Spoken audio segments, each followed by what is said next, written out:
You said take a nap. That didn't mean I took one. Hello. Welcome in. This is Birds of a Feather Podcast with your boy Q City. Your boy Taj Bravado.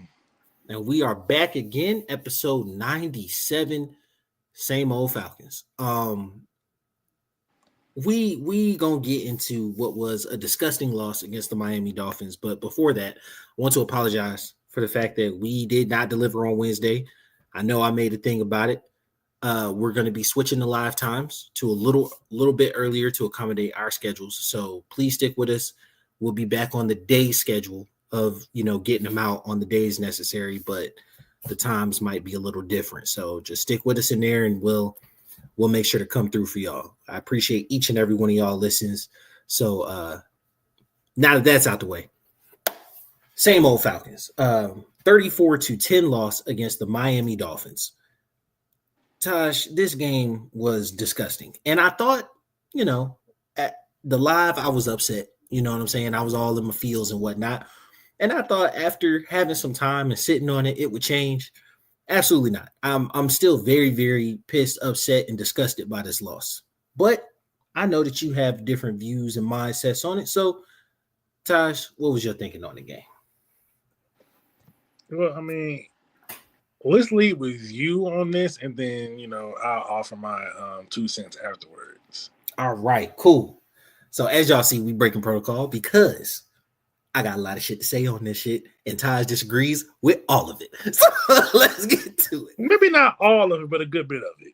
All right, first things first, bro. Like, this was when I say a disgusting loss, that's what I mean. It's disgusting. Like, it leaves a bad taste in your mouth because Miami was so putrid coming in, right? So Miami was 32nd ranked defense, right? They were 32nd against the run, and they were, I think it was 26th against the pass. Miami has been absolutely terrible all season. Now, starting from the beginning of the week, why I'm frustrated. Guys are tracking the play. Last second, here you come in. Oh, laundry list of players not playing. We had already done the betting pod shout out, shameless plug, follow, listen to the betting pod.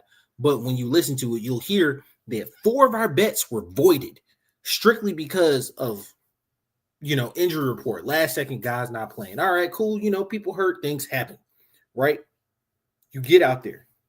Offensively, you had one of the most disgusting showings I've ever seen from an NFL offense. All you rat-nosed people out there talking about Kirk Cousins is going to provide us a better option than Michael Penix. I want you to take your lips and wipe your own ass because you're talking shit. It makes no sense. That is what Kirk is. You know what Kirk is? Kirk is collecting a check until he gets into his media career because Kirk is done. You understand me? And that showed you exactly what he has to offer this team. So can I rebuttal here, or do right. we? No. Go ahead, because I got tons in the chamber. Go ahead. Okay. So I do agree that this is who Kirk is because Kirk has largely benefited from the weapons around him. Without a Drake London and the defense hyper focused on Bijan, there's not really much he can do, and Mooney's been playing not like the person we had last year. And there's no consistent third wide receiver as well. Yes. Right? That's a part of it. Oh, Terry got smoke at the end of this, but go ahead. Keep going. It's just I don't have the issue with Kirk. Kirk did what Kirk does.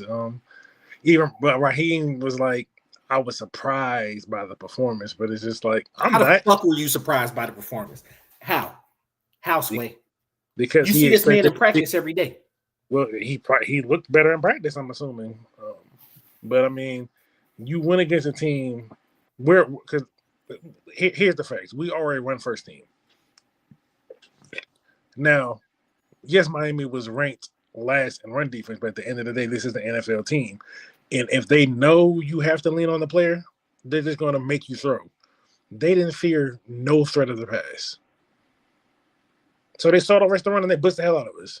So this is more like they just got punched in the mouth and they were outmanned. To be fair, I'm not gonna let you shoot bail like that because they load the box and blitz the hell out of us. There were several times on film we were running early in the game. We were running against light boxes and no blitzes. The offensive line had one of the worst games I think I've seen them as a unit have. I mean, yeah, that too, because Raheem also said the one thing that has been synonymous with their big losses is trench play has been abysmal on both of them. Abysmal is the perfect word there. This line, which dominated to the tune of 200 rush yards against it wasn't 200, but it was like 150 plus against the Bills. No, it was 200. It was 200. Bijan had 170 by himself. 200 yards against the Bills. At one point in time, had -6 yards good into the game, like second quarter. -6 yards against the 32nd ranked rush defense. Kirk threw for 173. Kirk is bad. Kirk is bad. I'm not going to lie. I don't think he's bad. The offensive line looks so overwhelmed by a pass rush that has not gotten home. They have not gotten home this year like that. You know why they haven't gotten home? Because people haven't needed to throw the ball against them because you can run as much as you want against them. But see, here's the thing. Like, you have a lot of smoke for other people, but you just called out the biggest issue yourself. Because if the O-line ain't doing nothing, can't no one do nothing. Kirk's not moving. Kirk's not mobile, right? And as a running back, you're only as good as the line. I mean, yes, Bijan, bro, is not in front of no. And let me tell you why I have more smoke. I have more smoke though, because the times the offensive line did hold up, we had zero separation. The only person, and I usually have I don't have slander for him. I just have high expectations. But the person I'm usually getting on is Kyle Pitts. Kyle Pitts was the only pass catcher that came out to play in this game. And I know you're like, oh, you're just box score watching. No, look at the film. Kyle Pitts is the only person who created any separation. It's almost like he's been doing it the entire time, but people are just not noticing. He has not been doing it the entire time. We have been down this road. We had this conversation. I will die on this hill that he has. The ball just don't always find him. The ball is finding him more consistently because now he's apparently the second option behind Drake now instead of being the third or the fourth guy. He's behind after Ray. He's the only option. Mooney to be this great route running separator. Nothing. He's giving you nothing. Sills, I don't know what the hell he was doing on the field. That man, it looked like he was jogging half the time. Huh? That's your wide receiver 3. He looked like he was jogging half the time. I said, bro, this was. I want to get on Kirk, and I think Kirk is terrible, but he also had nobody to throw to. He's not terrible. He's just Kirk.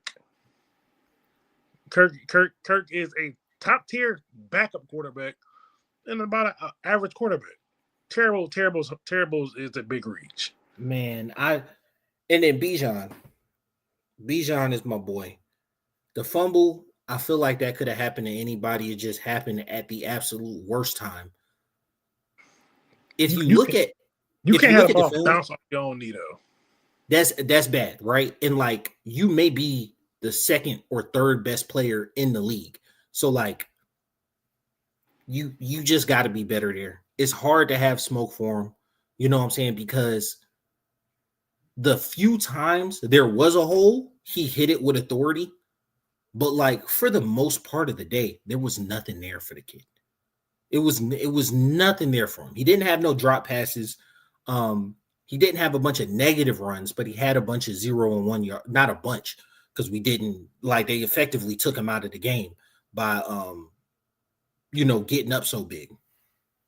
So they just made sure he wasn't gonna be the one to beat him. Yeah. So that's the offensive end. on the defensive end.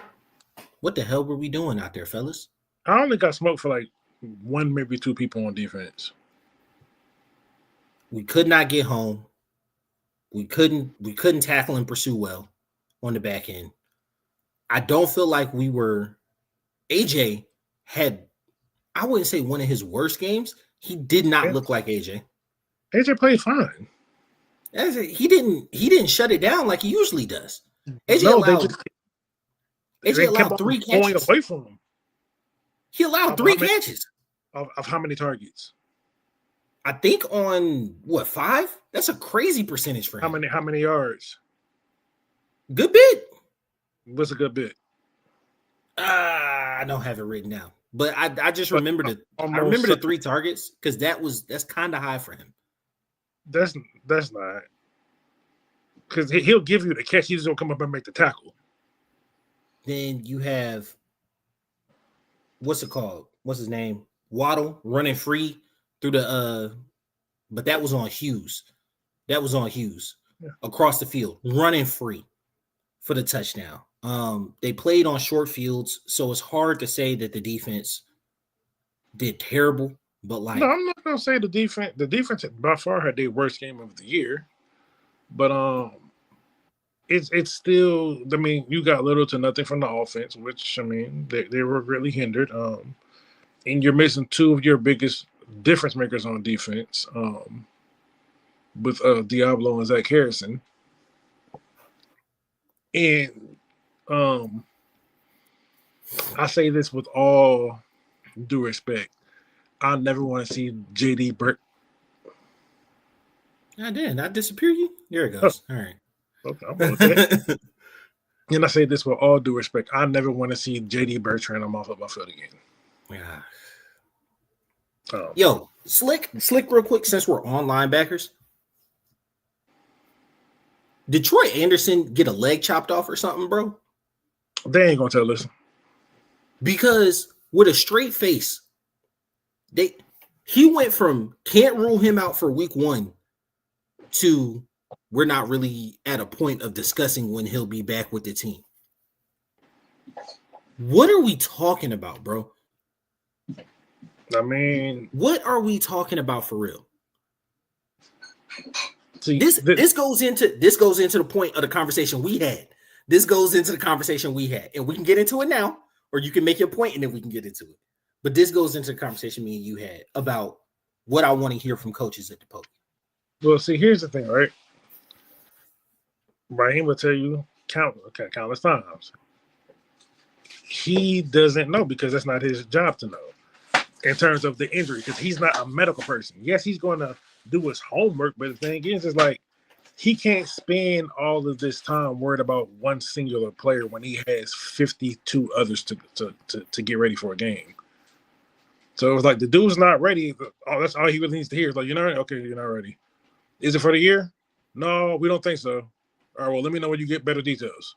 Just do your job. He's a CE coach, so he's letting them do their job. So like people being upset that he doesn't have the answers that they feel he should have. And in some cases he may have the answer, but sometimes it's a little more complicated. Like maybe it's like, okay, well, we think he's fine, but we don't really know what's wrong. So he can't really give you an answer if he don't have 100% answer. Because, you don't want him coming out here saying, oh, yes, it's torn ACL, and then when he come back in 2 weeks, oh, well, we thought it was, but it's not. You will lose a lot of credibility there, and I give you that. You will lose a lot of credibility there. And then the other thing is like people act like this is exclusive to Raheem when in reality, like a lot of coaches don't do this, even down in college. Like colleges will hardly ever tell you what injury is. That's college though, bro. That's not the pros. It's the same premise, regardless of the fact there's betting betting on both of them. It's the same premise. There's a media availability, all of it. So whether you want to differentiate it between the pros and college, it's the same. It's the same ballpark when it comes to dealing with injuries. So a lot of people, they're going to tell you that all they're going to do, he's hurt, this knee hurt, but like how many times do they give you exactly what the diagnosis is? Hell, it seems like they do a better job of making sure when somebody's going to be back, or if it's going to be a 1.5 year long injury, I mean, but the thing is, even with Kelly McGarry, they never told you what the injury was. They just said he's going to be out for the year, or he will miss significant time. And then when they put him on IR for the year-long designation, that's what it was. When Pitts got hurt, they never told us a specific injury. Like a lot of time, like a lot of these coaches, and this ain't just a Falcons exclusive thing. This is other teams. Like they won't give you. Cause like, do you know exactly what's wrong with Tyreek's leg? Yeah, he tore every ligament in his leg. Okay, well, and he had a fractured tibia. He tore every ligament in his knee and had a fractured tibia. Okay, I didn't know that one. But I mean, I know there are other circumstances to where you just don't know. Maybe with Tyreek's a high profile player, so yeah, that makes sense that you. That's fair. That's fair. But it's like Kelly McGarry, like he's not a star player, so like. Or like with Fred Warner, you're gonna know, but like when I say on the same team, the wide receiver Ricky Pearsall, you don't exactly know what the designation is. You just know it's a knee injury. Yeah. But I think independent reporting has come out and said it's an MCL strain tear. Independent, but the team itself, they're not gonna tell you. They're not gonna tell you, at least on record. They're gonna be like, "Oh, he's just out for the year and that's it." Because like with the Niners, you like they told you there was a fair warning. They told you what else, and they both said ACL and dislocated ankle / break, whatever you want to call it. But then you got other people. It's like, "Oh, he's hurt. He got a boo boo. We don't know. We don't know what's wrong. We'll let you know. Maybe. I really don't care if you know. You just gonna get what I tell you, and you're gonna be happy with it." So it's like because this ain't just a you thing. I see a lot of people harping on Raheem not giving people details when it comes to injuries. But like, as a fan, what does that information do for you? If it's not going, you know exactly what it is. Is it going to make them come back any faster, or it's not going to make them stay out any longer? So what exactly does it do for you? You're right. It may just be a need or want for information. But moving to the other point to where I truly do get frustrated is the responses after a loss. I can almost read them off a teleprompter at this point, bro. I mean, yeah, but it is incredibly frustrating. It is incredibly frustrating to get the same exact. All 4 losses, you're hearing the exact same thing, and then if I get off the press conference, I don't want to bounce around too much. But one of the points that I brought out to you was the fact that like this year, especially, our offense does not look good in losses. And like people will hear that and they be like, well, no. The Bengals just lost to the Jets 39-38. Mm-hmm. Yes, that was the Jets' highest offensive output of the season. Pittsburgh, I promise you, felt good. Not good, but I promise you they didn't like sound the alarm after their loss to the Bengals, just like the Bengals aren't sounding the alarm to after their loss to the Jets, because at the very least they know, hey, we can score. We could put points on the board. Now, if we have to figure out how to maybe do that slower, or we need to figure out what we need to do with our defense, we figure that out, but we could put points on the board. It says 34-10. That's BS. It was 34-3. It was 34-3. We got that little BS touchdown at the end. This game was 34-3. Mm-hmm.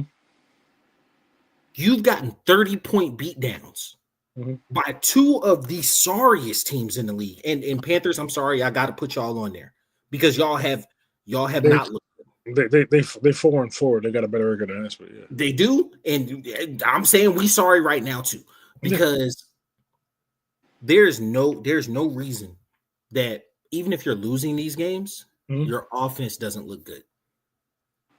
But you have a young quarterback with an inexperienced coordinator who's still trying to figure out his way. Let's get to the coordinator. Let's get to the coordinator. But before we do that, damn, I had the point. I had the point right there, and just. You want to talk? Were you talking about the press conference and the fact that it sounds all the same every time? So like, what answer would you find sufficeable? Like, what do you want him to say in a loss that's going to make you feel any better? Because like, no matter what he says, you're not going to like it. That's fair. And you know what? That's the one point that like we were texting back and forth. That's the one point that you actually made that I agreed with. That's the one point I was like, you know what? That's fair. That's fair because ain't nothing you gonna say after a loss that's really gonna make me feel the best about your ability to continue to lead the team. Like you felt like there's after losing in that fashion, nothing that comes out of his mouth is gonna. You can't make excuses. So all he did was we sucked. Like that can't happen again, and we're gonna go back and fix it. And I mean, there's you want to know what it is though. You want to know what it is, and I think that goes back to my point. That's why it popped in my head of like our offense not looking good. Mm-hmm. I don't ever feel like we're jobbed in losses, right? Like, hear me out. The Lions, even though they lost by I think 10 points, they truly felt like they were robbed in that game against KC. But it's because like they played halfway decent a good bit of that game. You know what I'm saying? Like there weren't any like real questionable calls in the Chicago Baltimore game. It wasn't like super questionable. Caleb just didn't play the best. But like ain't come to the mic and just be like, damn, bro, hey, these refs and like the league needs to get it together or whatnot. We don't even have anything close to that. We're not even in the realm of like this could be in somebody else's hands. Oh, it's close and we got a bad flag late. We're not even in that realm or area, bro. It is belt to ass when we lose, bro. It is, and that's the frustrating part. I would love for him to be able to get on the mic and be mad and bitch about something, but he can't. All he can say is like, yeah, we sucked and we got beat. And he done said that shit 4 times in a row. Here's the thing, though, right? Of the 4 losses we had, only 2 were built to ass. That's true. Like Bucks was late. We effectively lost by a field goal in both games. You can count the last minute touchdown against the Niners if you want to, but I was about to say I don't know if the Niners wasn't built to ass though because they really imposed their will on us. I mean, but it was a close game. It was 10-3. Because the thing is, it ain't like they were just doing what they wanted to do. It's just Christian McCaffrey had a good game, and our offense had its offensive woes. That was just more so we got out coached, but we still kept it close because we're a Jekyll and Hyde team. But to kind of focus on the Miami game, I think in a sense this falls under the same umbrella as what happened in the Carolina game, as to where they overlooked them. And why is that okay? I want you to say, why is that okay? Why are we accepting that? Why are we accepting that from the coaching staff? But the thing like as a fan base, why are we accepting that? Hold on. That has nothing to do with the coaches, though, because the coaches don't go out there and execute. The players do.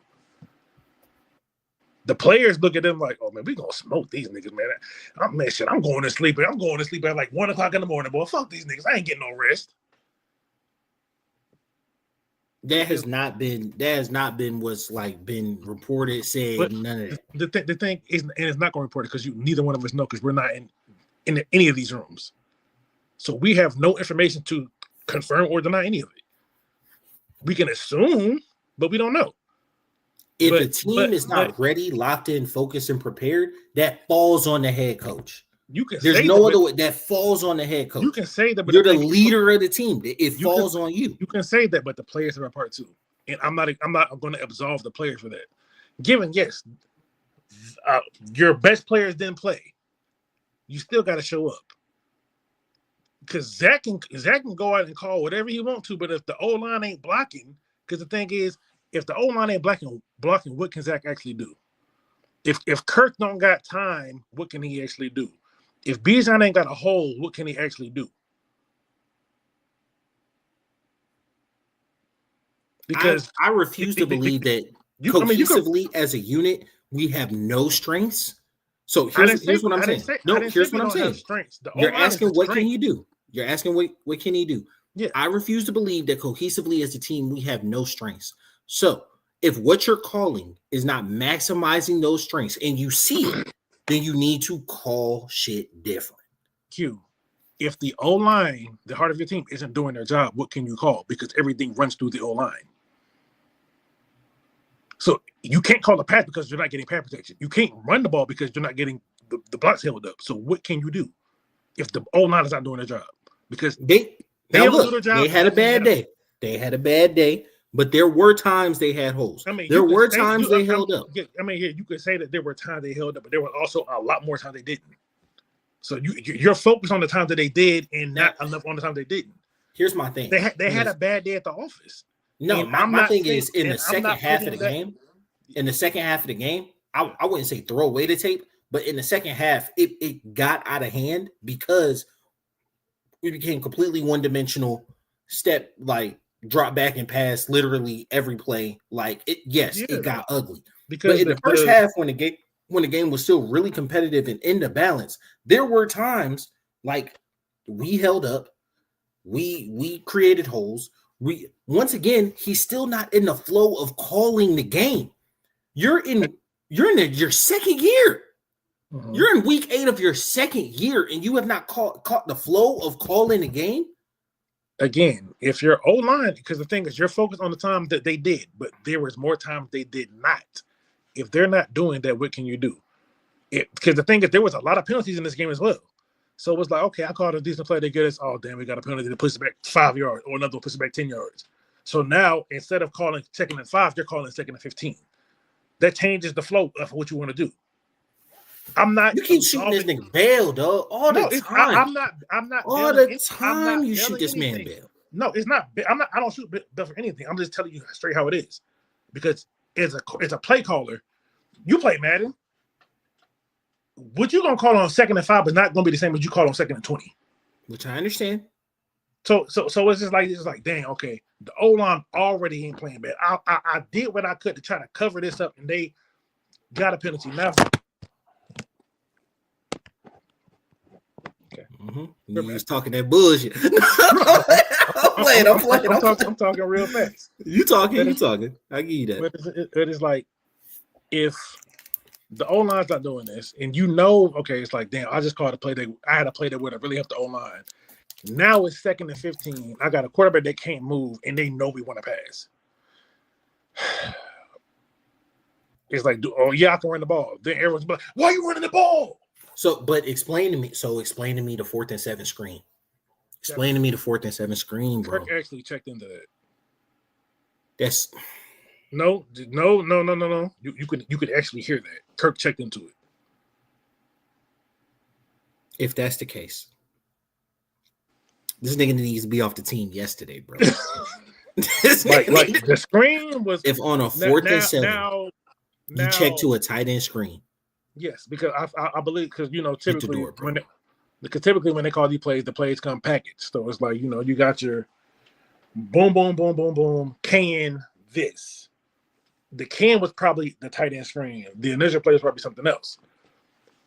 Kirk probably thought he liked the numbers on the can play, which is the tight end, because whenever you're canning didn't have the numbers. Again, he probably didn't like the first play either. He was like, I don't like either one of these plays. So I'm just gonna can it to this and just hopefully get this. I mean, the game was a wash at that point anyway. I knew the game was over early. Oh yeah, Miami got everything they wanted on the ground, through the air, by land or by sea. They got everything they wanted. Yeah, but it's like as much as like, Zach Robinson has been frustrating. This wasn't all him. Like, a lot went wrong. So it's easy to pile on him because, as a coach, you're going to take blame.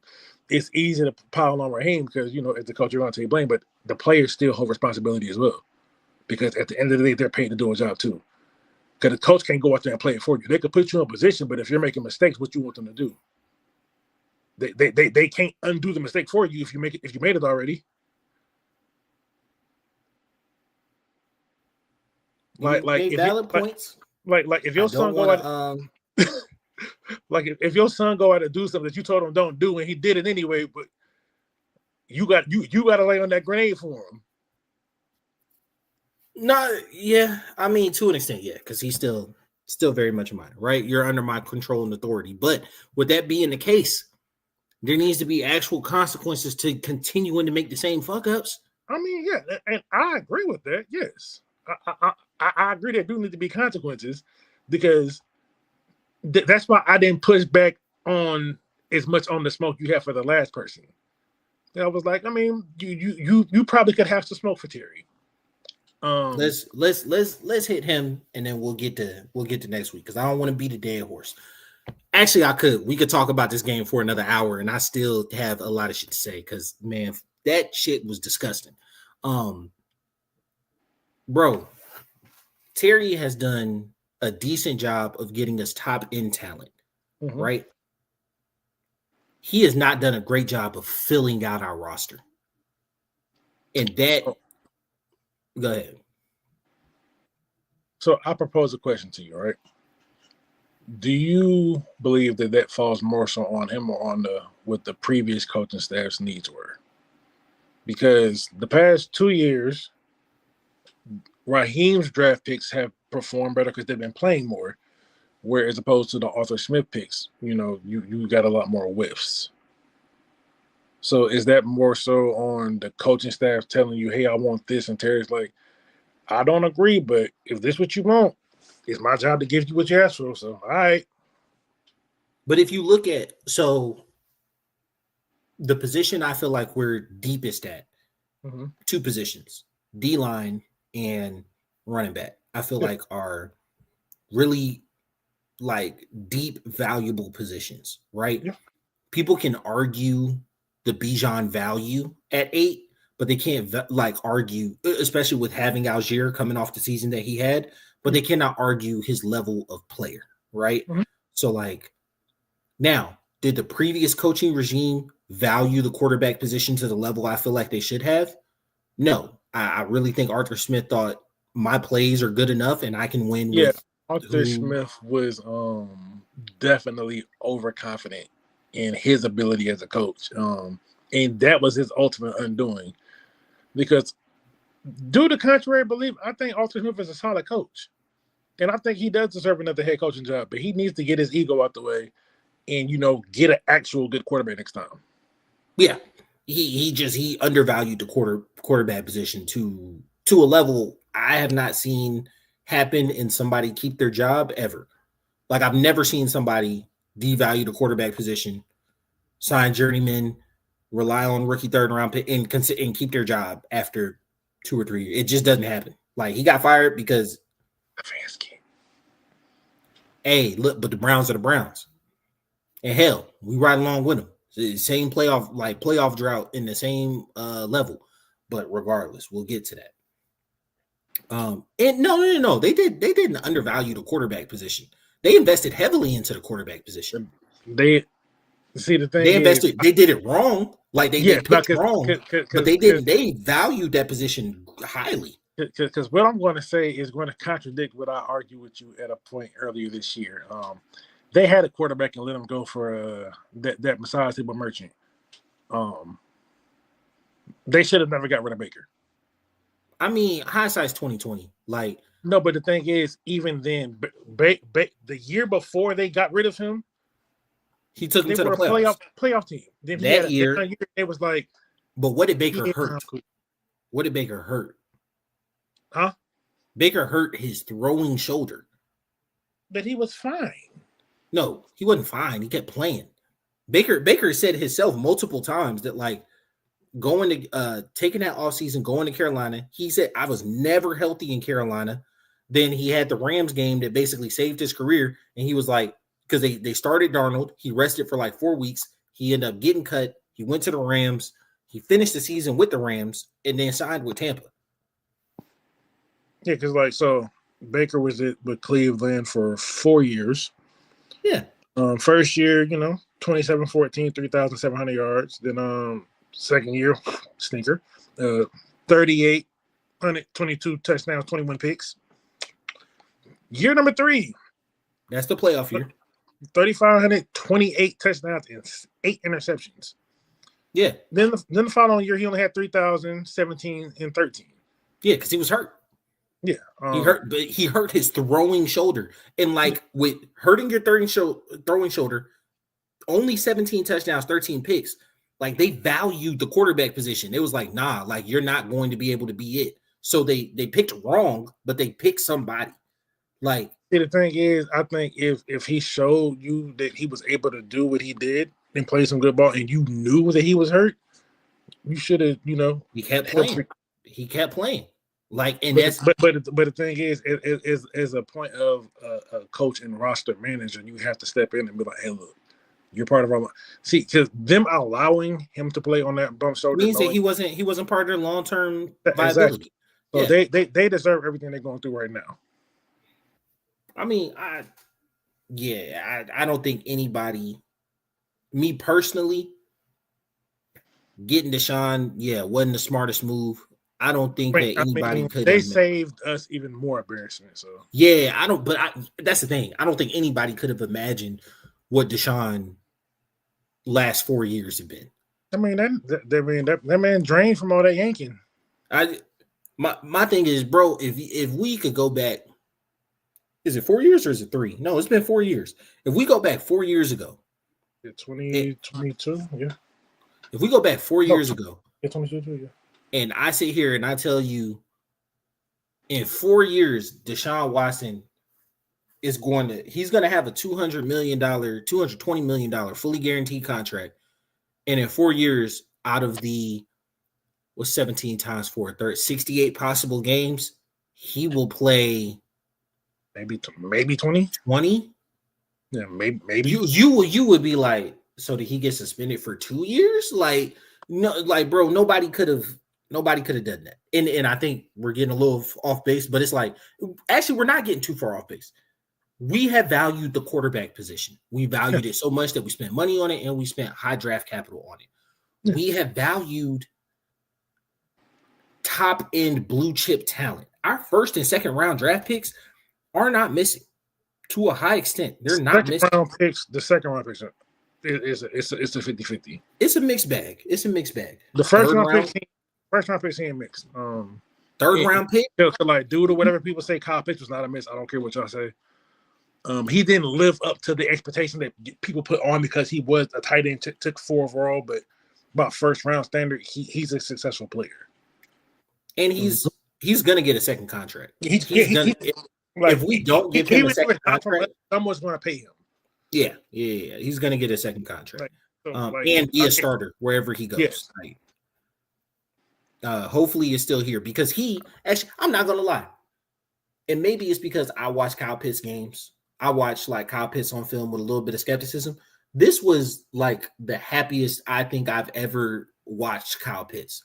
Like he was the only person getting open, bro. He was the only person. No, because like him and Penix has been saying like apparently him and Penix got a very close relationship. And Pitts is constantly asking him, okay, what can I do to improve? Like, what do you need me to do differently on plays like this or plays like that? Do I, things like that. And even over the offseason, Kyle Pitts said he was studying quarterback tight end relationships like the Kelsey and Mahomes, the Tony Gonzalez and Trent Greens, Peyton Manning and Dallas Clark. Dallas Clark. Like he said, he was studying a lot of these, like Brady and Gronk. He was studying a lot of these quarterback tight end duos, old and new. So it's like he's taking it serious, and you see it. But I also believe that his ceiling is being limited by the play caller. Hey, truth let you tell it though. He on pace for 1,000-yard season. Damn near, yeah.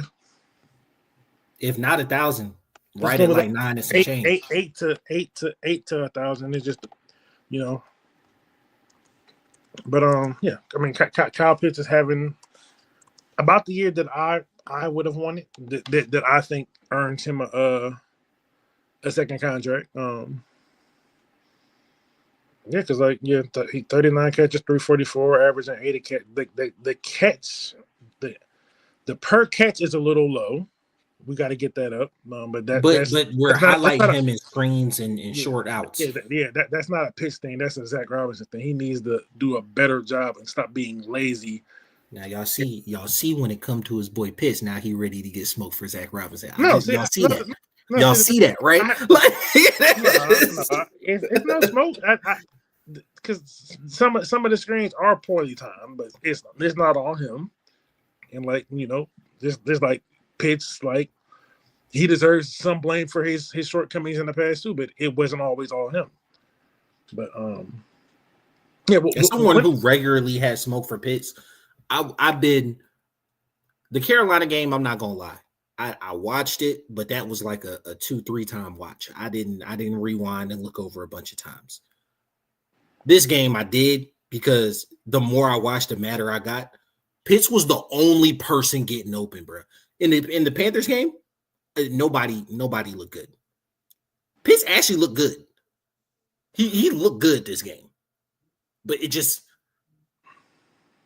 everything was bad. Like there was one where he was running butt naked. He put the nastiest shimmy on the backer, bro. Was running butt naked on a seam. Kirk had 3/10 of a second. I'm talking they hiked the ball with a Miami defender in the backfield. And I said, come on, bro. Come on. But regardless, we're past that point. Getting to the smoke for Terry. Terry has given us blue chip talent. He's given us high end talent. He's re-signed the right people on the team. Terry doesn't have one bad re-signing that I've seen. Mike Hughes maybe, but that's subjective.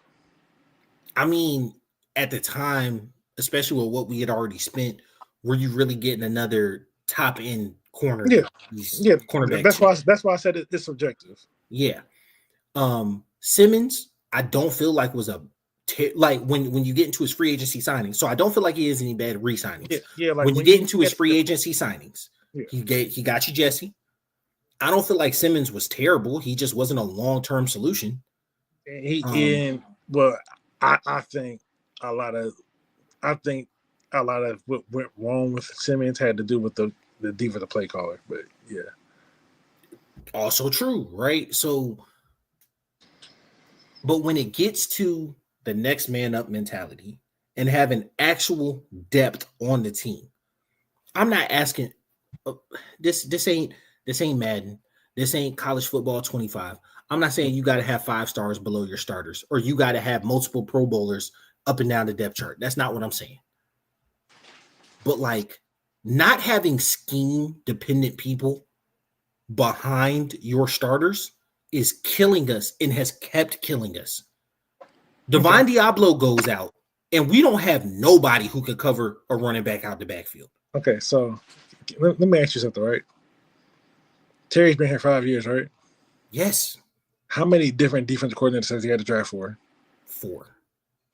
So is that a Terry thing, or is when you got to learn a defense every year because JD Bertrand wasn't drafted for this defense, he was drafted for the last defense.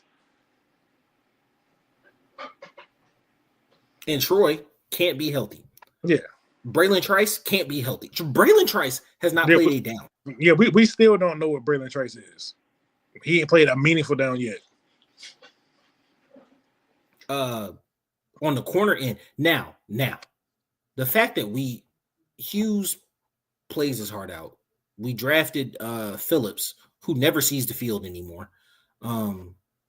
Billy Bowman has continued to be injured, but he was like a jack of all trades. He was looking real good till he got injured. So like we kind of need him back. Zach Harrison looked really, really good, missing a second game in a row. Like I understand that, like, okay, we're losing a bit on the defensive end with guys getting injured. But Jesus, man. Like, honestly, I'm not gonna lie. Bertrand is the only one that really looks out of place. Yeah. Bertrand, if you want to be honest. Because thing is, I'm not gonna say a lot of y'all. I didn't watch this game, but I did see a lot of clips of Bertrand just standing there with his feet stuck in sand. Just like the play goes hike, he's standing there. Everyone's moving but him. I'm like, why are you not moving at all? Yeah, that's not Photoshop or nothing, bro. Like it's like now I will say this dude. I will say to shoot him to to shoot him a little bit of bail. To shoot him a little bit of bail. San Francisco, which he didn't look great in, and Miami. And like we said, it looked like the exact same game. They do a lot in making linebackers think, linebackers specifically, making them think and how they call plays. So, Bro, like, he just got caught thinking. Bro, He you just got can't caught be. thinking. No, I'm not. You got drafted in the NFL. You're like, there's no reason why you should ever be standing still while the entire. This dude was like, the Adam Sandler click remote got pressed on him. He just like. Now, I will say, one of my favorite sayings from coaches is "be wrong fast." Right? So, Yes. like, he being wrong last. Yeah. If you're gonna be wrong, if you're gonna shoot the wrong gap, if you're gonna be out of place, just do it and do it fast. This dude didn't move at all. Yeah. This dude out here doing the mannequin challenge in the middle of an NFL play. Yeah, that's not the best. But it's Terry, like, I get that Terry has had to draft for a lot of different defensive coordinators that all have different preferences. Yeah, and I get that. Doesn't look great, but he has done a decent line on the D line. Has done a decent job on the D line, right? And all those picks that you made in year 2 of Arthur Smith are kind of showing themselves a little bit now, right? Year 2 and 3 of Arthur Smith are kind of showing themselves to be good and decent picks now. I don't think Ebiketti's getting re-signed. I don't think Troy is too, because both of them are from that same draft, and I don't think either one's getting re-signed. No, but Ebiketti's made himself some money. Ebiketti's going to be a rotational piece in this league. Yeah, he'll be like your third or fourth edge on something. I don't think he'll be a starter anymore. But yeah, and that to me is a successful draft pick. Yeah, because what round was Ebiketti? 5th? Second. He was a second round pick. They traded up for him. Him and Troy Anderson were both of our seconds in that year. We had 2 seconds that year. Because I believe this was the year I want to say this is the Matt Ryan, the year 2022, I think, the year that he only had 1 year in Matt Ryan. So it was the Mariota year. Because Ritter went in the 3rd round. Yeah, he was after by Drake London. Yeah, London went first, and then Ritter went 3rd. Yep, because it was Drake London, Ebiketti, Troy Anderson, Ritter. Yeah. And I want to say D'Angelo Malone, too, because I think D'Angelo Malone was the Matt Ryan pick. I will say, knowing that he's a second-round pick, not getting re-signed, Troy Anderson being the second-round pick, that doesn't feel good. But I feel like Arnold Ebiketti largely is the victim of having to play in a different scheme, literally 3 different systems. Yeah, 3 different systems since he's been there. 4. Who's 4th? Dean Pease, Ryan Nielsen, Jimmy Lake. Oh yeah. Yep. He's literally played in a different NFL scheme every year of his career. Every single year, bro. So it's like anytime he starts to get hot, oh nope, new scheme. Asking him to do something different. He's already got I wouldn't say a weird body type, but it's just not like a. He's got your typical. He's like 6'3", 250. Like, yeah, he's long arms. He's probably somebody might see him as an outside linebacker. Others might see him as a hand in the dirt edge, right? Like it's all the same to me. Edge is edge. Whether you stand up or got your hand in there, it don't matter to me. Just get up to them. Because like even on our defense, we got a little bit of both. But yeah, like he's gonna be someone that probably thrives in the second location. So that one sucks. Yeah, missing on 2 second-round picks from one draft, and it's like, and the crazy thing is both of those seconds, like, it's kind of really hard to fault Terry. Like, Troy Anderson's always hurt, and like Terry's not firing the defensive coordinator every year. Yeah. Well, Dean Pease retired, didn't he? Well, Dean Pease retired. Then with Nielsen, the whole staff got fired. Yeah, but Nielsen had a great season. Well, not great, but he had a really good season. He had good, yes. And right, he had a good year. Jimmy Lake had a terrible year. Yeah, and then we're all over it. So it's just like it's kind of hard to account for it because like the offense they're a little further on because like there's a lot more continuality over there. But That's true. That's so true. it's like, But damn, if you look at that draft, then that means your second, both your seconds, your third, and Malone would have been your fifth. No, Malone was a third round pick. He was a Matt Ryan pick. Malone's not starting. He was the pick we literally got from Matt Ryan. That means your second and third round picks in that draft. Probably nobody's getting re-signed. Well, for a fact, we know Ritter's not getting re-signed. Malone could possibly get re-signed because he's a good special teamer. Special team guy. That's not what you expect out of your third round pick, though. At linebacker. I mean, yeah, you would like more than that, but I mean, if you can get anything that's second contract's a win, in my opinion. I mean, that's facts. We can parse there, but like, yeah, the injuries are mounting up, and is making an obvious difference in our ability to function well. Yeah, but it's just like a lot of people got spoken for Terry, but it's like in terms of all GMs, Terry's probably average. He's not good. He's not bad. He's just. It's like everybody else on this team, just average, just mid, just full blown mid, and it's frustrating.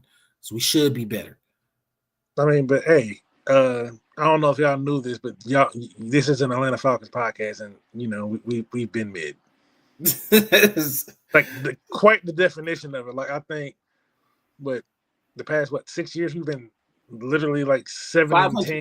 Yes. No. Like yeah, we're never we're not bad. We're not good. We're just in that annoying place of mediocrity. And sometimes it's easier to get out of being bad than it is to being mediocre. Yeah. Yeah. The jump from 99 to hold on. There's more of a jump from 99 to 100 than there is from 0 to 99. Right? Like, and I know that's talking about like excellence, but like that's the whole point of it, is that like we can make all the steps, but like if we're just average and sometimes as a fan base, bro, we are shit on time today. I just need you to know that.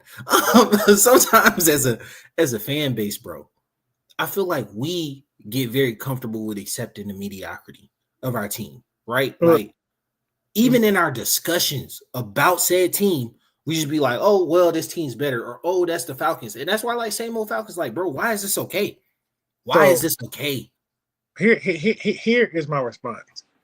What happens if we're not okay with it? What changes?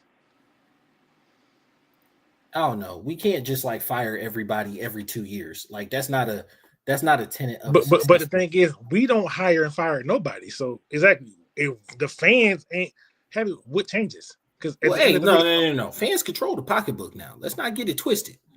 Look, them people don't talk with their money enough.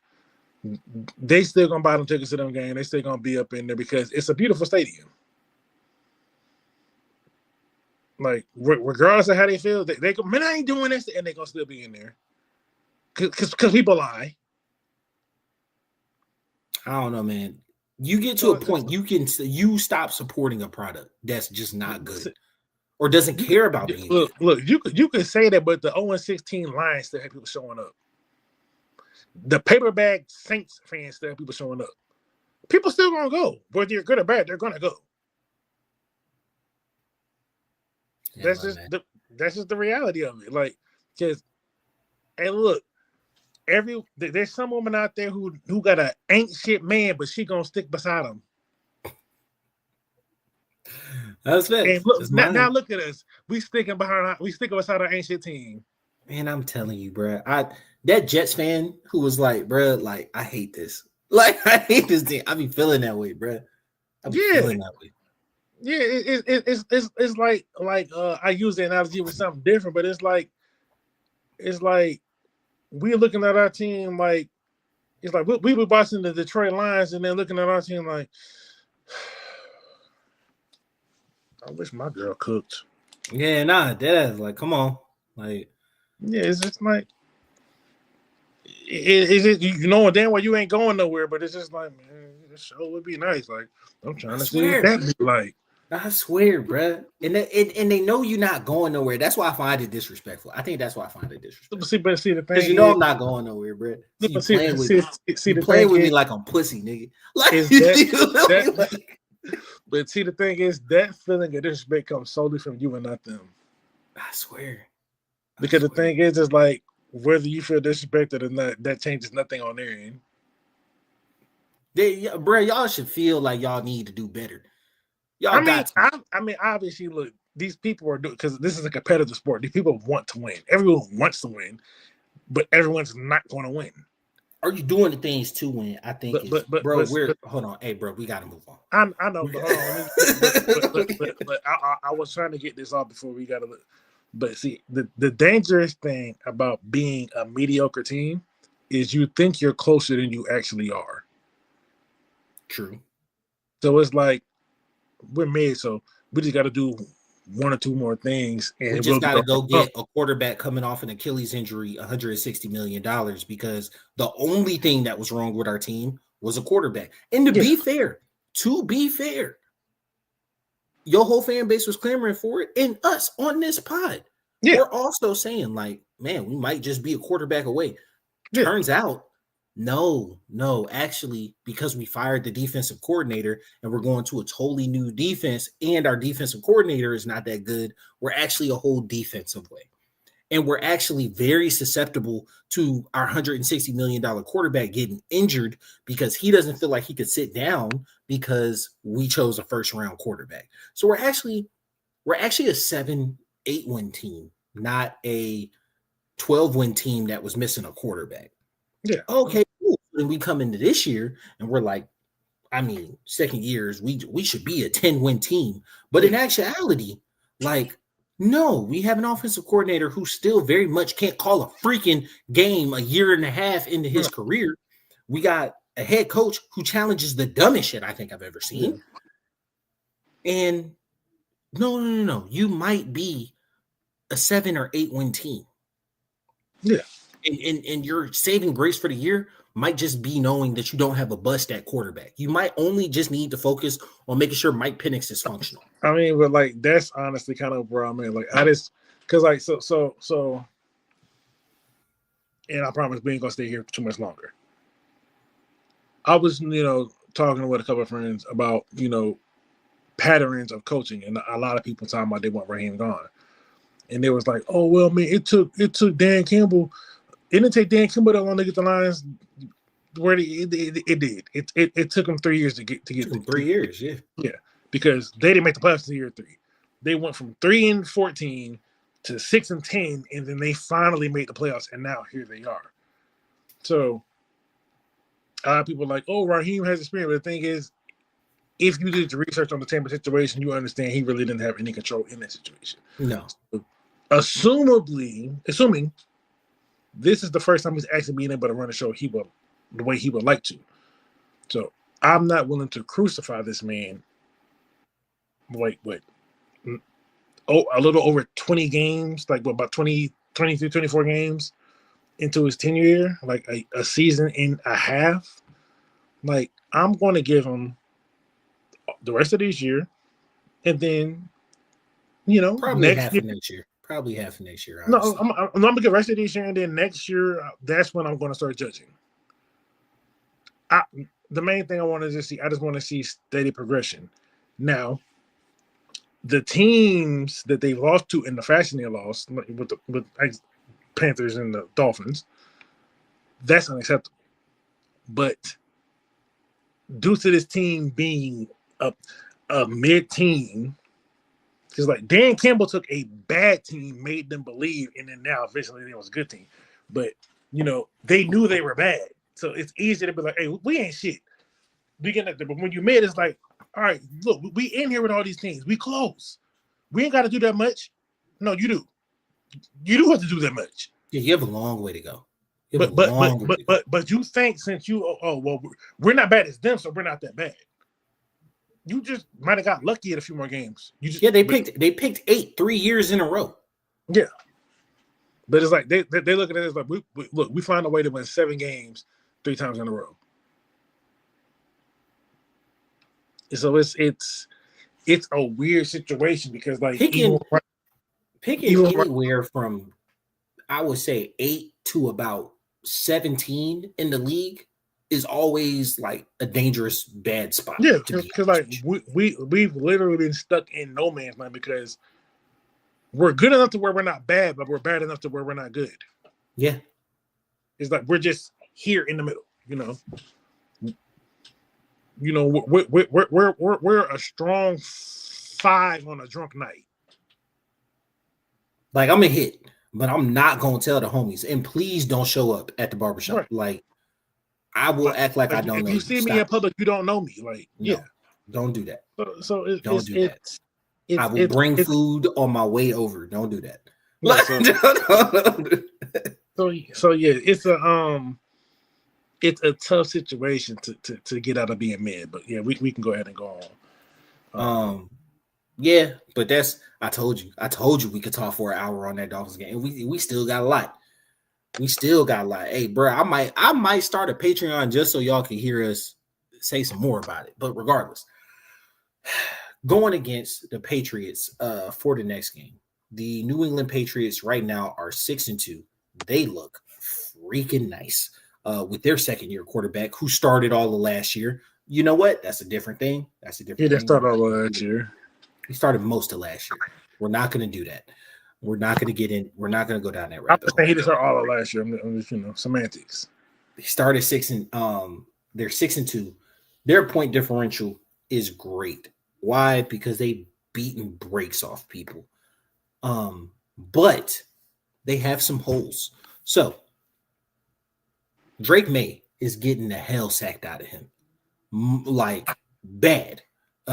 He's really trying to find plays. He's holding the ball a little long. Not gonna lie to you, bro. I think that our pass rush could really get a jump this week. Myles Garrett had 5 sacks by himself.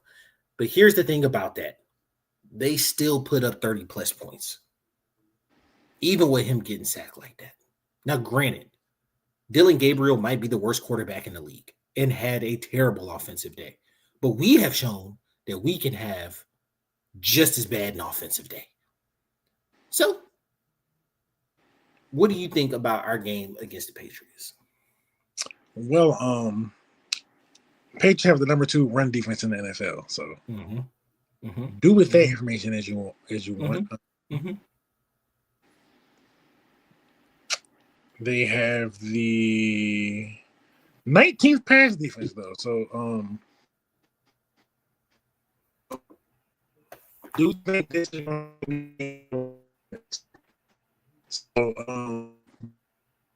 be for the past 3 weeks, and I'm going to call it again this week. I got a way at some point, or I could just be horribly wrong. But yeah, I got to be right at some point. So we're going with that. Yeah, great defense, slightly below average pass offense.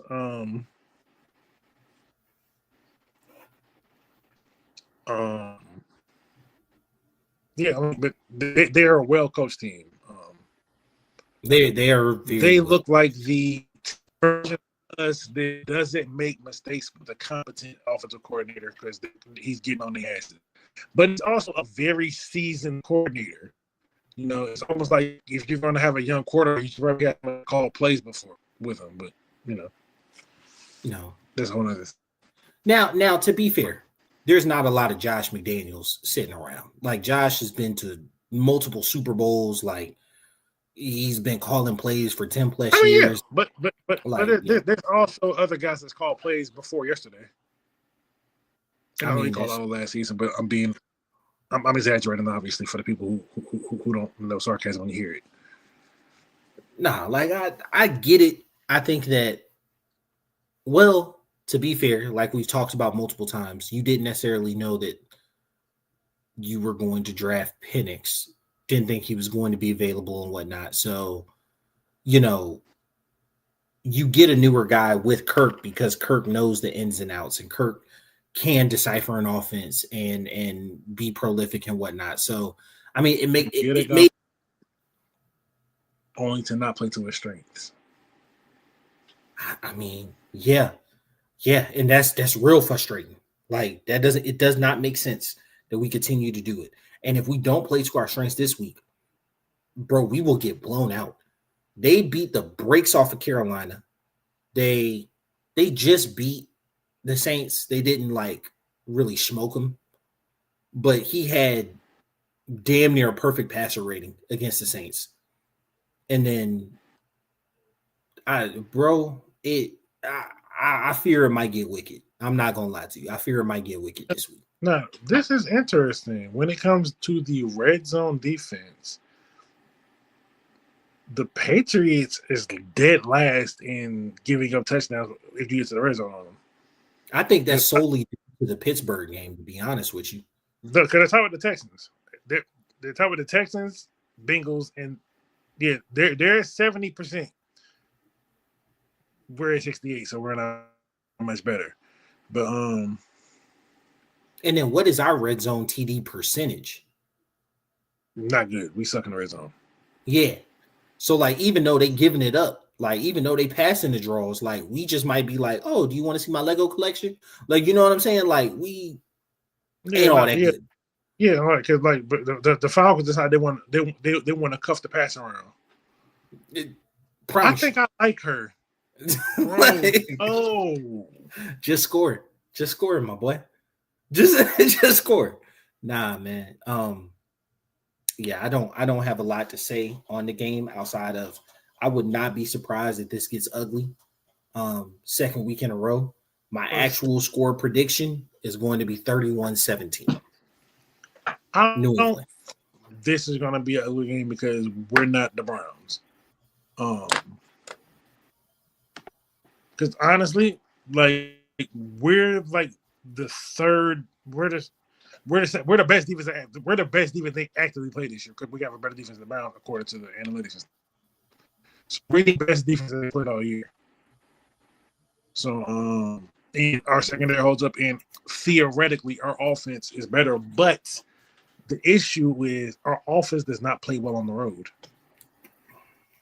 They don't play great at home either. So I got a game to show you. Yeah, you want to highlight one game, but when they're at home, they're the 6th ranked offense. When they're on the road, they're like 30. I feel like the Carolina game maybe skews that a little bit, right? But then behind that, one of my saving graces is that the Patriots are on a 5-game win streak. They are still a relatively younger team. So, like, you may catch them flying high, and, like, good teams lose to bad teams or mediocre teams or teams they should beat or whatever, right? Yeah. Like, we're on a 2-game lose streak. We need to, get back on the good graces and whatnot. So, like, I'm not gonna lie, and we got the Colts coming up after this one. We could very well be 3-6 in a flash. We could go from 3-2 to 3-6 quickly, but hopefully we can stop the bleed. In true Falcons fashion, they're gonna win these 2 games to rope us back in and then lose. The thing is, to be real, the rest of our schedule kind of tough. Yeah. We got Patriots. Because no one expected the Colts to be this good. Like when we look at this stretch at the beginning of the season, and this is why I always say it's not the best thing to count victories because you don't know who's going to be good. No one thought the Patriots or Colts were going to be good. No one thought that. If you did, you're a liar. So no one expected the Colts or the Patriots to be good. Now we got to deal with the Seahawks. We got to deal with the Rams. We got to deal with the Bucks again. That's 5 games that are possible losses. Bro, it's an 8-9 season. We got to play the Cardinals. And not just we got to play the Cardinals. It was just a scrappy team that plays.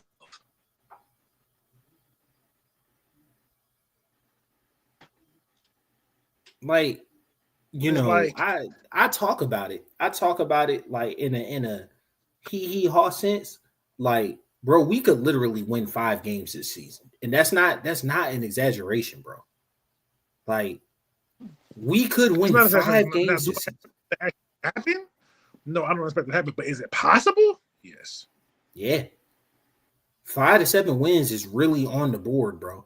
And you're overreacting to the Dolphins game. Like, no, bro. No. We play the Patriots in Foxborough. We play the Colts in Munich. We play then we got the Jets. Then I think we still got Tampa because we lost to them at home. We still got 2 games versus the Saints. Yeah. We got Carolina at home who beat us. And hell, Carolina. Yeah.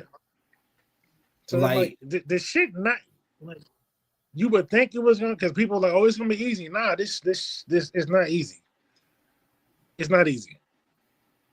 And we got 2 more primetime games left. The Bucks on Thursday night, and then we got the Rams on Monday night. Oh joy! I ain't gonna lie, bro. It get wicked. It could get wicked. These next 2 games determine a lot for the season. We cannot go on through the stretch. We cannot. We absolutely cannot go 0-2. If we get to 3-6, we gotta start having different conversations. If we get to 3-6,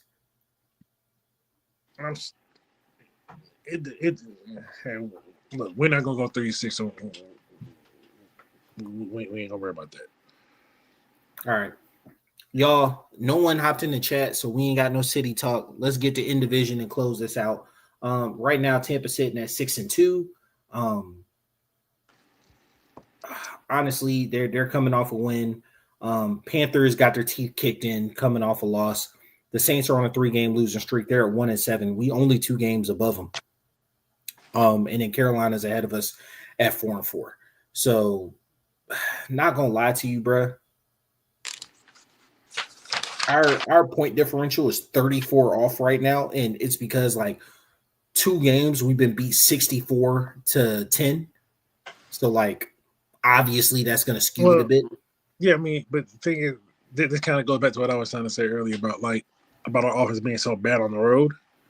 Because Minnesota game, like, yeah, we scored 22 points, but like it was like what 3 field goals and a touchdown, or 4 field goals? 4. Yeah, 4. Like it was. I think wasn't it 5 field goals? It might have been. Yeah, Parker went 5. He went 5 for 5 because that was solidified in the job. 5 field goals and a touchdown. The offense didn't look good there. Go to your next one. We got blanked. 30 ball. No biscuit. Go out to the Bay. 10 points. Offense still didn't come through. So of our what we at? I think we lost. Well, no. So of our 3 road games, the offense has not traveled well at all. Nah. But hell, at home, our offense versus the Dolphins didn't look great. Yes, you want to say that running game, but for the most part, like outside of that, the offense has been one of the 6 best offenses win at home. Yeah, versus the Bills, you looked really good. Versus the Commanders, you looked good. But the Commanders might be cheeks, bro. They really might be, but I mean, you still look good because the Panthers could be cheeks, but they didn't look good versus them. Yeah, and the Dolphins should be at. You know what? I'm gonna let it go. Yeah, see.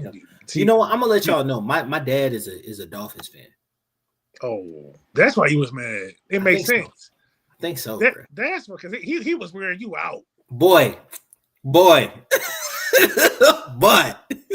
and the thing is, you can't talk to him the way you talk to everybody else. So you just got to sit there and eat it. You just got to sit there and eat it, bro. Now, like that's why you mad at Zach. It makes sense. Okay. Yeah. Now we both Hurricane fans, and the Hurricanes just lost to SMU, and this was after losing the freaking SMU a pretty good team, in my opinion. Bruh, we don't even cover college football. Actually, that would be an awesome pod for us to do if you had time. Yeah, we ain't got time. But yeah, nah, y'all. That was just losing to Miami sucked. Anyway. So yeah, like we talked about, we got to pull it together because we're 3.5 games behind the Bucks. Play them one time. Look, we're not catching the Bucks. All we got to do is just worry about everything else to go 1-0 every week from here on out. I mean, if you look in the conference, we are at week 8, so we can start talking playoffs. If you look in the conference, you've got Packers at number 1. Packers got the 1 seed. Then you got Eagles and Bucks got 2 and 3, depending on, like, you can get the strength schedule or whatever, but they got 2 and 3. Then Seahawks got 4. 5 and 6 is Ram and 49ers, but they all got 5 wins, right? The 49ers got 3 losses, so they're 6. So Detroit's at 7? So Detroit 7? Detroit 6, 49ers 7. Oh. My fault. Yeah, Detroit is 6, and then 49ers are 7. And so 49ers are 5 and 3. Then you got, like, Chicago's got 4 wins. The Panthers got 4 wins. And then we're with, like, the Commanders, Cowboys, Cardinals, we're Vikings. We're in that range. Right? So, like, the only teams definitively below us are the Giants, Commanders, because we beat them, Cardinals, and Saints. Got our work cut out. But it's the NFL, so let's see what we can do.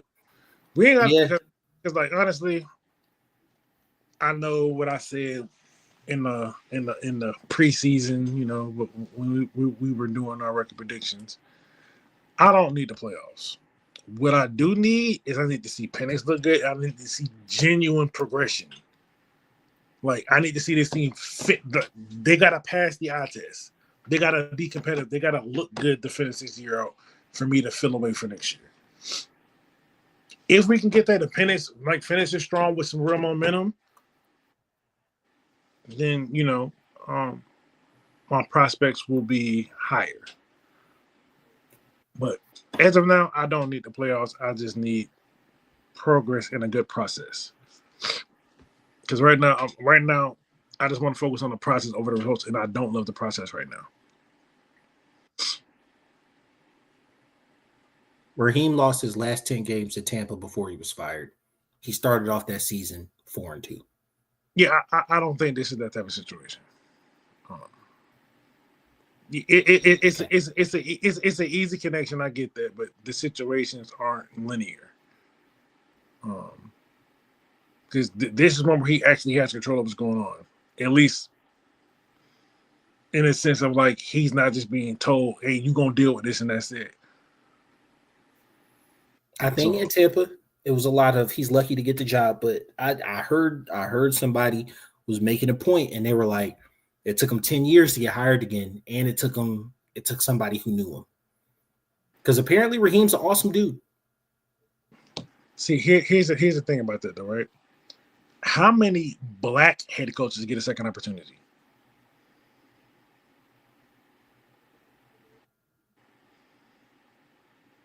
Not name Lovie Smith or Todd Bowles. I mean, yeah, that's 2 right there, but that's the only 2 you can probably think of. Like Mike Tomlin, if he got let go, yeah, he would get an opportunity. But I'm talking about current day. I ain't talking about, like, you know, like Tony Dungy and like that. I was about to say Tony was a second. Yeah. Dennis Green was the second. Currently, like it's not as popular. Well, not popular, but it's just not as prevalent. Like it doesn't happen as often. Like, yeah, Vance Joseph probably, because if I'm just thinking from like 2010, Vance Joseph probably ain't getting another job. That dude who worked for 1 year, who was basically a guy for the Texans. Yeah, for the Texans, he not getting another shot. Mike Singletary never got another shot. Steve Wilkes, he got interim, but he's not getting another head coach. Yeah, Wilkes ain't getting another shot. But some of these were just truly disasters. Because, like, by that, Adam Gase never got another job. Okay, so he actually did. He had a desk job and the office job. Oh yeah, that's true. That's true. I'm trying to think of somebody who's just because even Josh McDaniels got a second try. But Yes, Josh had a resume on him. Josh had a resume on him. as a coordinator, but as a head coach, he didn't have it. And Raheem has a resume as a Super Bowl winning defensive coordinator. Yeah. It's just like the math is like a lot of times when it comes to people of our complexion, that second opportunity may or may not come. Who was the Colts head coach? Steichen, he's a white guy from the Eagles. Not the Colts. Not the Colts. My fault. The Panthers head coach that just got fired. Ellis. Oh, just got fired. What wasn't it? Was it Steve Wilkes? No, he was the interim. He was interim. Yeah. Yeah, he was interim coach. Was it Matt Rule? Yeah, Rule. Yeah, he went back to college. Yeah, Rule probably ain't never getting another job. Well, he got the college job, so he don't need it. He don't need it. And then who drafted Bryce? I think Rule did. No, was it Rule? No. It was somebody else. I think it was Rule. Arthur Smith might get another job. Arthur's going to get another job. He's going to get another job. Yeah, he might get another job. You might have a point. My man. I'm just saying because it's like a lot of people like I don't understand why he hasn't got another job yet. I think Leslie Frazier should get another shot. To be honest with you, I don't even think he's coach. I think he took time away. I think he had to worry about some family stuff or something like that. Yeah. But I agree. I believe he should too. Because there are some people like Brian Flores should 100% get another spot. I think Flores, but I think Flores might have sealed his fate. Yeah, you can't sue your future employers and force them to pay you. That makes it hard to get another job at a head coach capacity. Yeah, so it's just like the Raheem thing is just like people want to say there's no prejudice in the NFL. You're a fool if you think that. Because a lot of times these owner want someone that they can either that looks like them, they can relate to them, or makes them feel comfortable. It's just what it is, man. It's just what it is. But that doesn't change the fact that he lost 10. He did. To end his tenure in Tampa, and but he only got 2 years in Tampa. I don't have the context to know exactly why that happened. Oh, there were multiple reports. He was out partying with players. He was like, yeah, he's not doing that now. Obviously. It is what it is. He's not doing that now, obviously. He's. I didn't hear about him partying with players. I heard he would be out, and then the player might happen to be in the same thing. And then because you made it a big deal about him and Bijan going to a basketball game, in his home city. So here's the thing. If you go out, right, and then I'm out and I happen to meet you out, right, and then we spend time together while we're both out, and then we happen to be indulging in alcoholic beverages, talking, chilling, having fun and whatnot, and then I go home, and because there's pictures and video evidence, my girl be like, oh, you was hanging with Taj? What I look like being like, no, I wasn't hanging with Taj. I just happened to go somewhere. Taj went somewhere. And we happened to meet up there. Nah, y'all was hanging together. It is what it is. If me and you don't have no power dynamic. If I was your boss, that shit would be weird. If you was my boss, that shit would be kind of weird. Just saying. All right. So we appreciate y'all. If y'all stuck to the end, I appreciate y'all. We really try to stay around 45 minutes. I might split this in two. I ain't gonna lie to you. Don't do it. Just look. That's Jesus. All right. Well, hey, look, appreciate you guys. Thank y'all.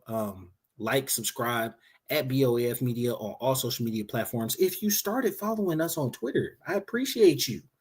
Got some new followers. Thank you. And hey, it might be the basketball season that's doing it because I'll be firing it off. So follow us there. Get all our basketball takes. Hit that bell, hit that like, subscribe so you know when we go live. Go live after every game.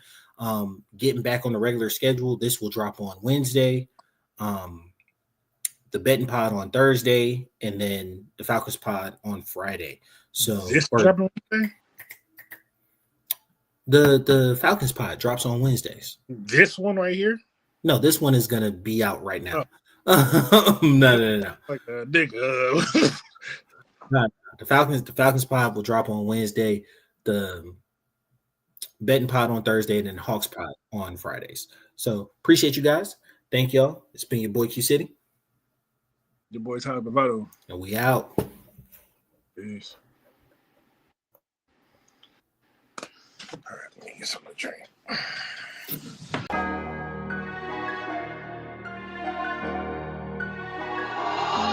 mama, Mo's made